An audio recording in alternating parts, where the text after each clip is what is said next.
This time of year is so special for my clients. I'm a business coach that works with small and medium-sized businesses that are growing, and my job is really to help them get bigger. But they always reminisce, and we talk about it this time of year, when many of them first had that initial thought of going into business. But I talk with a lot of entrepreneurs who are in this current state of mind, like I'm ready to go. And I have the unfortunate responsibility to let them know that they're not ready to open their business yet. Crushing hopes and dreams. But I wouldn't be doing my job as a business coach if I wasn't straight with people who are asking me my opinion. And today I'm going to share with you the 5 main things that every one of these entrepreneurs have not done enough work on prior to even thinking about opening a business. And I talk about these exact same 5 things even with my clients who are currently very successful. All right, so let's get into it. When these entrepreneurs come up to me, say, hey, I got this idea. Well, here's my first question. What problem are you solving? When it comes to a product or service, the job is to reduce friction into your clients, your customers' lives in their business. How do you make things easier? That's really what people are looking for when they're coming to you in a product or service. It's simply just not, I made this amazing thing. Well, who cares? How is it going to reduce pain and make things easier for a potential client? And where people do not spend enough time on when they're thinking about their product or service, right, is the actual clients. So what we do is we spend time on avatars. Avatars, not the blue guys. We come up with 3 to 5 ideal clients, full demographics, psychographics, history, and go out of our way to figure out exactly who these people are inside and out, and how the product or service that they provide is going to solve a pain. We want to know what the pain points are for their customers. We want to provide a product or service that is going to reduce or eliminate the pain for that customer. And the vast majority of entrepreneurs do not spend enough time thinking about the pain aspect and how they're going to reduce friction and make things easier for their customers. Instead, they spend time making a better product. Flip that around. You want to spend as much time as you can thinking about the pain points that your potential customers or clients have, and then build your product and service to suit. And you're like, oh, great, Ryan, cool, avatars. How do I do that? Go to Google and type in customer avatar template. You're going to see a whole bunch of them out there. Go find the one that you like and spend some time filling it out. Now, here's what you do. Think of the person, like somebody that you know that has either used your product or service. I'm assuming you've had some people try out these things, and fill out that form as if it's Sally, right? Sally has come and bought your product before and actually raved about it. How did that help Sally solve an issue, reduce friction? What was the pain point that solved? And what you want to do is have avatars for 3 to 5 people, just like we were talking about. And now you've done your avatars. Cool, you got it. You've got your 3 to 5 of them, and you've got a good idea. Here's the pain points. Here's the things that we're solved. So what do we do with this? Well, that's what the next step is for. And at this point, the entrepreneur is like, hey, I got this. What's next? And I'm like, okay, number 2, what's your strategy? And by strategy, I don't mean what are you doing that everyone else is doing, just doing it better. Strategy is, what are you doing that's different? Let me give you some examples here. 2 fast food chains. We've got McDonald's and we've got Chick-fil-A. Let me walk you through the differences here and how they are understanding their ideal client. Remember, we're going to tie this back to our pain points, right, for ideal clients. McDonald's, their entire experience is transactional in nature. It just is.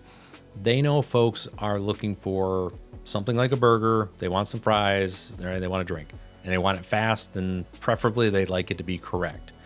They're not really looking for any sort of meaningful conversation or any experience. They just want to get in, get out, right, and get on with their day. When you go to Chick-fil-A, on the other hand, they are all about the experience, not just for the customers, but also for the employees. Employees at McDonald's, they're there for, JOB, they just want some money. Chick-fil-A, it's the same thing, but there's also just that little bit of extra that they have. And it's the understanding of the people who go to Chick-fil-A are looking for something different.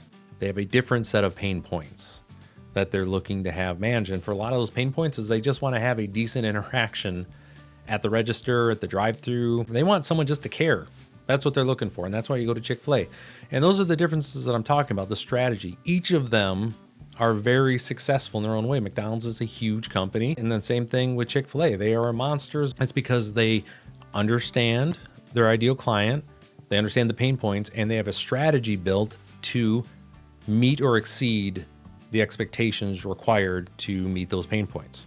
See how we tie those together? A lot of entrepreneurs at this point, they're like, I'm not sure about that. I say, okay, no worries. And that's why we have step 3. It's something that I talk to my clients about, and they know rather quickly that when we are talking about anything, any grand ideas, we get to a certain point and then nothing else moves on until we have this figured out to the best of our ability, which is how much is going to cost? What are the costs associated with this?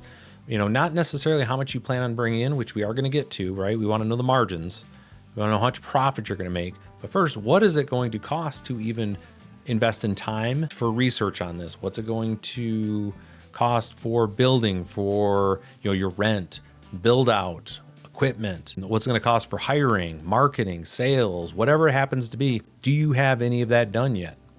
And it takes an awful lot to do that. And that's one of the reasons that I work with my clients the way that I do. If you want to learn more about how I help businesses grow, go to summitbusinessguys.com. Link's going to be in the description. But with that, finances are the lifeblood of your business. It isn't about goodwill. It isn't about how much you care and how people feel. It literally comes down to dollars and cents and or whatever currency you use wherever you're at and you're watching this. If you do not have a budget figured out, if you do not know how much it's going to cost with certainty, you are venturing into troubled waters. If you've planned for your business to operate at $200 and it costs you $600 right off the bat, you've just extended the amount of time it's going to take for you to recoup your investment. That's going to have a direct effect on what your monthly payments are going to be, which is going to affect your cash flow, all those things. You've got to know your numbers. And if you aren't sure how to do that, go to your local chamber of commerce, get a hold of them and say, hey, who is available to help me with this? Because there are services that your local chamber does offer. Go to the Small Business Administration. They will help you with these things. They're out there. So if we've gotten through 1, 2, and 3, and they're ready for number 4, and number 4 is always this. Can you do this as a side hustle for a while just to see if there's actually a market? Like, you made all of these assumptions. Before you go and put all of this money into it, you do all of this investment and you spend all of this time and energy and resources. This is something you can just do on the weekends. See if you're able to turn a profit. If you can turn a small profit, and I mean realistically with the hours, materials, do the math on it. If you can turn a profit on a weekend hobby, then there may be something there as far as a business.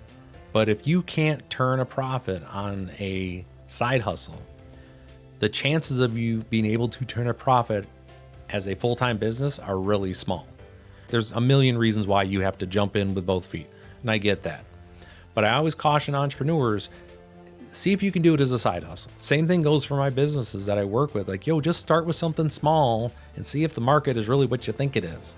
And once it's there, we're going to learn from those lessons. We're going to refine our avatars. We're going to understand the pain points better. We're going to be able to go back through the entire process and say, hey, okay, our strategy needs to be a bit refined and the finances weren't right, but we can practice a little bit. It's really important that if you can, find a way to practice first. And side hustles, a weekend thing, are a great way to do it, which leads me to the last thing. And the question is pretty straightforward, and it's super important for entrepreneurs, because you're going to be spending a lot of time doing this, thinking about this, owning this. Your business is another child, is the way that it's described to a lot of people. And the final question is, do you actually enjoy doing this? Is this something you like? I cannot overstate how just important that is, that you actually like what you're doing. Yeah, there might be an opportunity to go make money doing this, but if you don't like it, man, it's going to be a drag. And now you've just added this extra layer of stress onto something that, if it's not successful or it's tough and it's going to require you to grind through this with some sweat equity to get to that profit margin, you're going to be less and less likely to do so, which will ultimately make your business fail. If you don't like what you're doing, I would caution you about even taking on the venture as a whole. But if you do, hey, jump into it. Now, there's one more question that's actually asked, and it's not by me. It's normally by the entrepreneur at this point. They're like, Ryan, if we do these things, does this mean I'm going to be successful? And the answer is no. It does not mean you're going to be successful. These are not a guarantee of success. It's business. You can do everything right and still fail at business. Business is difficult. It's tough. However, if you are able to master these 5 questions that I just talked about, you are going to be well armed and prepared to give it your all and have a good shot at being successful. So with that, if you're an entrepreneur looking to get started, I wish you the best. Feel free to reach out. Hopefully I earned your subscription today. And take care, and I will see you next time.